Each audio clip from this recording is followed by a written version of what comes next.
नमस्कार दोस्तों, मैं हूं सागर और आप सभी का बहुत बहुत स्वागत है आज के अपने इस वीडियो में। आज की इस वीडियो में हम बात करने वाले हैं HDFC AMC के स्टॉक के बारे में। और कहीं ना कहीं इस स्टॉक ने आम निवेशकों को बहुत ज्यादा परेशान किया है। बहुत ही बड़ी वेल्थ जो है वो डिस्ट्रक्ट इस स्टॉक में आम निवेशकों की हुई है। बहुत लंबे समय से अगर हम देखें तो बेरिश ट्रेंड में है। यहाँ पे आज हम बात करने वाले कि क्या ये स्टॉक फिर से एक बड़ी गिरावट के लिए तैयार होता हुआ दिख रहा है या फिर यहाँ एक रिकवरी आती हुई दिखाई देगी। चार्ट में हम समझने की कोशिश करेंगे कौन से वो इंपॉर्टेंट लेवल है जिसके नीचे एक बड़ी गिरावट होगी और कहां से रिकवरी आपको यहाँ पे देखने मिल सकती है। क्योंकि बहुत लंबे समय से लग रहा था कि यहाँ शायद एक रिकवरी आने वाली है, लेकिन पिछले कुछ दिनों में अगर हम देख रहे हैं स्टॉक का स्ट्रक्चर फिर से बेरिश होता हुआ दिख रहा है। अगर आज की बात करें 40 रुपए के आसपास गिरावट 2% से ज्यादा की कमजोरी के साथ 1780 के लेवल के नीचे जाके बंद होता हुआ दिखाई दिया है। अगर इसके 52 वीक हाई रेंज की बात करें, लगभग 2480 का इसका 52 वीक हाई है और 52 वीक लो है 1690 रुपए के आसपास का। लेकिन इसके लाइफ टाइम हाई लेवल्स की अगर आप बात करेंगे, 3700 3800 रुपए तक के लाइफ टाइम हाई इसने जो थे वो लगाए थे। आईपीओ में जब ये लिस्ट हुआ था उसके बाद से लगातार एक बुलिश रैली चली थी।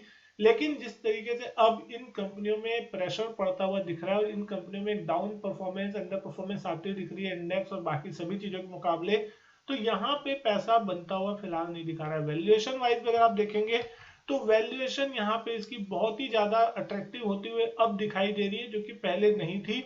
एक समय 40-45 के पीई पे चलता था, लेकिन अभी आप इसको देखेंगे तो 27 के पी रेशियो पे फिलहाल आपको मिलता हुआ दिख रहा है, जहां पे सेक्टर पी ऑलमोस्ट 23 के आसपास का है। तो सेक्टर पी के रेशियो के साथ देख रहे हैं तो फिर भी अभी ये महंगा है। लेकिन अपने हिस्टोरिकल अगर आप इसको देख रहे हैं पिछले कुछ सालों के एवरेज से, तो आपको एक बहुत अच्छी वैल्यूएशन पे देखने को मिल रहा है। ईपीएस जो है इसकी 65 के आसपास की बनी हुई है। प्राइस टू बुक भी अगर आप देखें 6.87 का बना हुआ है। तो प्राइस टू बुक थोड़ा भले महंगा लग सकता है आपको, लेकिन मार्केट कैप इसकी लगभग 38,000 करोड़ के आसपास की बची है। 60-70 हजार करोड़ की मार्केट कैप एक वक्त इसकी हुई करती थी। लेकिन यहाँ पे सबसे बड़ा जो प्रॉब्लम आता हुआ दिख रहा है वो आता हुआ दिख रहा है इसके फाइनेंशियल्स पे। अगर आप यहाँ पे इसका देख रहे हैं फाइनेंशियल एनुअली देख रहे हैं अगर स्टैंड लोन नंबर रेवेन्यू का, आपको कोई खास ग्रोथ पिछले 4-5 सालों में नहीं देखने को मिल रहा है। बिल्कुल एक रेंज में ही इसकी जो है आपको रेवेन्यू आती हुई दिख रही है। नेट प्रॉफिट का आंकड़ा अगर आप देखेंगे, रेवेन्यू बढ़ता हुआ जरूर दिख रहा है कि पिछले 3 साल से बिल्कुल भी बड़ी कोई ग्रोथ नहीं देखने को मिल रही है। 2020 में 1262 करोड़ की साल का रेवेन्यू साल की इनकम थी, जो कि 2021 में 1325 करोड़ हो गई और 1393 करोड़ हो गई 2022 में। तो यहाँ पे मुश्किल से अगर मुश्किल आप देख रहे हैं 4 से 5% की सालाना जो बढ़ोतरी है वो कहीं ना कहीं देखने को मिल रही है। तो जिस तरीके से इसकी कंपनी की कमाई बढ़ने की मार्केट उम्मीद कर रहा था, वो कहीं ना कहीं पिछले 2-3 सालों से गायब है। 2020 में 60 रुपए के आसपास की ईपीएस थी, जो कि 2022 में बढ़ के 65 रुपए हुई। सिर्फ 5 रुपए की ईपीएस 2 साल 3 सालों के अंदर बढ़ती हुई दिख रही है। तो मार्केट कहीं ना कहीं यहाँ पे एक चीज देख रहा है कि ग्रोथ जो है इन कंपनियों में फिलहाल नहीं आती हुई दिखाई दे रही है, जो कि एक बहुत बड़ा कंसर्न है। क्योंकि जिस स्पीड से इसको चलना चाहिए था, क्योंकि आप 2018 में देखेंगे 34 रुपए की ईपीएस 2019 में बढ़ के सीधा 43 रुपए हो गई, लगभग 20-25% की बढ़त थी। 2019 में 43 रुपए से बढ़ के सीधा 60 रुपए हो गई थी ईपीएस। यानी कहीं ना कहीं यहाँ पे देखें तो 30 से 40% की बढ़त जो थी आपको आती हुई दिख रही थी। लेकिन उसके बाद पिछले 2-3 सालों से अगर आप देख रहे हैं कोरोना के बाद से ही मार्केट में इसमें थोड़ी सी पाउज होती हुई दिख रही है, ब्रेक लगता हुआ दिखाई दे रहा है इनकी ग्रोथ के टर्म पे। अगर आप इसकी एफआईएस की होल्डिंग फॉरेन होल्डिंग देखेंगे तो प्रमोटर्स की हिस्सेदारी लगातार कम होती हुई दिख रही है। दिसंबर 2021 में लगभग 69% के आसपास की प्रमोटर होल्डिंग थी, जो कि दिसंबर 2022 तक घट के 62.78% पे आती हुई दिख रही है।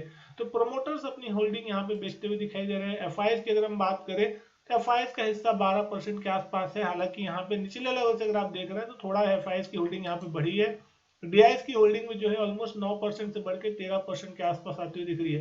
तो एफआईएस डीआईएस जो है वो यहाँ पे खरीद रहे हैं। लेकिन पब्लिक शेयर होल्डिंग यहाँ पे आपको एक चीज देखनी है कि ये 11% के आसपास 12% के आसपास चलती दिख रही है। ये लगभग कांस्टेंट है पिछले 4-5 क्वार्टर से। यहाँ पे पहले थोड़ी होल्डिंग ज्यादा थी, लेकिन प्रमोटर्स के साथ साथ जो रिटेल इन्वेस्टर है जिन्होंने बहुत लंबे समय से अच्छी उम्मीद में इस स्टॉक को ऊपर के लेवल पे खरीद के रखा था, उनकी तरफ से कहीं ना कहीं यहाँ पे परफॉर्मेंस नहीं आ रही, तो वो स्टॉक को यहाँ पे कहीं ना कहीं बेचते हुए दिख रहे हैं। एक वक्त के बाद उनसे बिकता हुआ दिखाई दे रहा है। लेकिन अब स्टॉक प्राइस के हिसाब से चार्ट्स पे देखें, हमने देखा था पिछले साल मई के महीने में 1700 तक के लो लगे थे इस स्टॉक में। उसके बाद एक रिकवरी की शुरुआत हुई थी और हमने देखा था लगभग 2300-2400 तक के लेवल्स आए थे।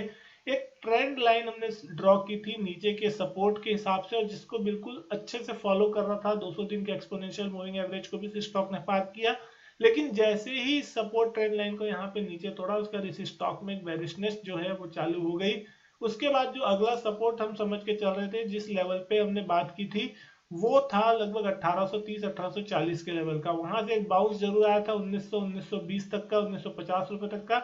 लेकिन जैसे ही इस लेवल को फिर से इस स्टॉक ने पिछले 2-3 दिनों में तोड़ा है, उसके बाद 1840 के नीचे 1780 के नीचे जाके स्टॉक क्लोज होता हुआ दिखाई दे रहा है। अब कौन सा इंपॉर्टेंट लेवल है, तो सबसे पहला इमीडिएट बेसिस पे सपोर्ट जो है वो आपको बनता हुआ दिख रहा है 1740 रुपए के आसपास का, यानी कि यहाँ से 40 रुपए दूर। और फाइनल जो सपोर्ट है वो बनता हुआ दिखाई दे रहा है 1700 रुपए के आसपास, जो कि इसका अभी तक का पिछले साल मई में जो लो लगा था उस लेवल तक। अगर ये लेवल 1700 के लेवल को इस स्टॉक ने नीचे की तरफ तोड़ दिया, क्योंकि इसका स्ट्रक्चर जो है वो बेरिश है, लगातार 200 दिन के एक्सपोनेंशियल मूविंग एवरेज के नीचे ही स्टॉक बना हुआ है, इसलिए इस स्टॉक में भी फिलहाल कोई स्ट्रक्चर पॉजिटिव हुआ नहीं है।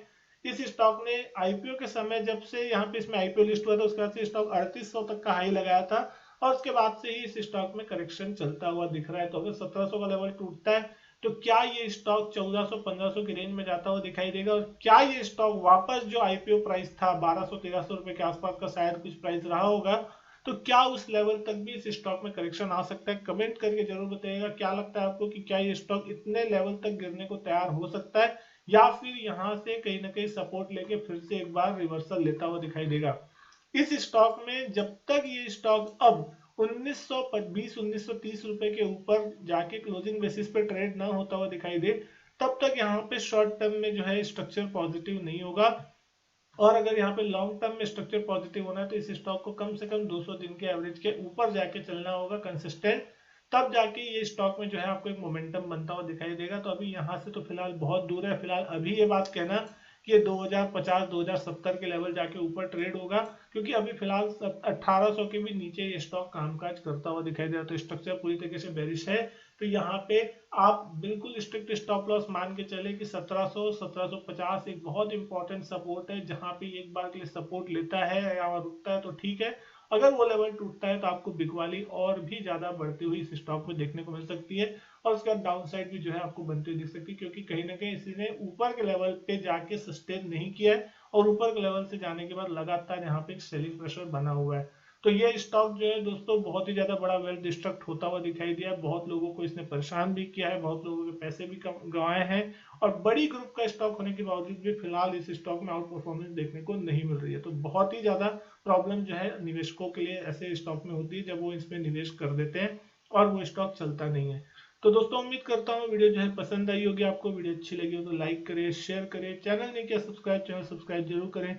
मैं आपसे मिलता हूँ अपने नेक्स्ट वीडियो में, तब तक के लिए गुड बाय, थैंक यू।